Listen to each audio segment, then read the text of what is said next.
Finance Minister Arun Jaitley has termed this year's union budget as a landmark budget which focuses on empowering rural India and the poorest sections of the country, even as it aims at triggering overall growth. He also took a dig at black money. JNU panel has recommended rustication of JNU Students' Union President Kanhaiya Kumar, his fellow student leaders Umar Khalid, Anirban Bhattacharya and two others for anti-national activities. Final decision will be taken by high-level committee led by Vice Chancellor.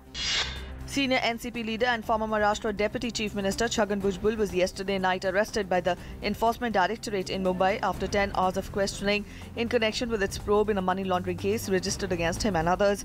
The agency has filed 2 FIRs against Bhujbal, his son and nephew and others under the provision of Prevention of Money Laundering Act. He will be produced before a court today.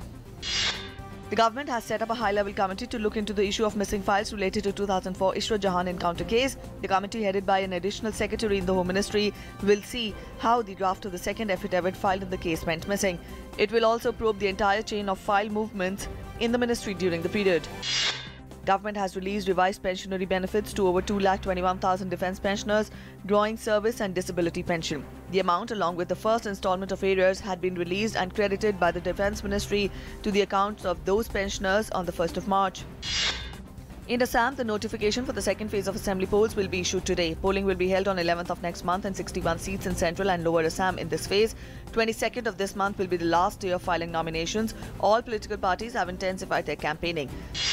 The Election Commission yesterday night ordered immediate removal of all hoardings and banners across West Bengal depicting the achievements of the Mamata Banerjee government and asked officials to ensure compliance with its orders. The CEC and fellow election commissioners are in West Bengal to review the preparedness for the 6th-phased assembly elections in the state beginning from 4th of April.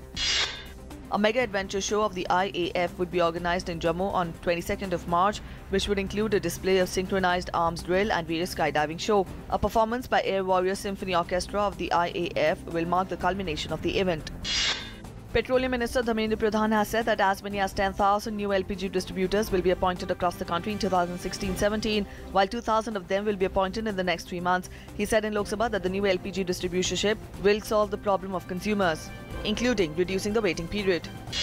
The Syrian presidency has said that Moscow will keep up its support for the regime's anti-terrorist battle following the surprise announcement of a pull-out of Russian forces from the war-torn country.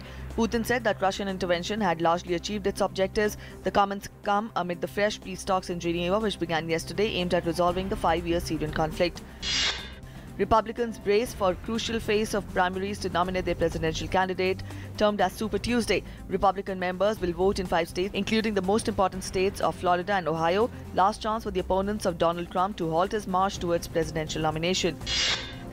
UK's climate change envoy David King will embark on a 3-day visit to India from today to further strengthen the bilateral cooperation in energy and climate change sectors.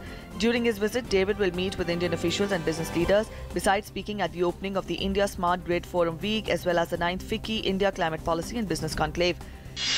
Citing the example of working with India and China to reach the Paris Climate Change Agreement, US President Barack Obama called for mobilizing the world to meet shared challenges like the threat posed by ISIS.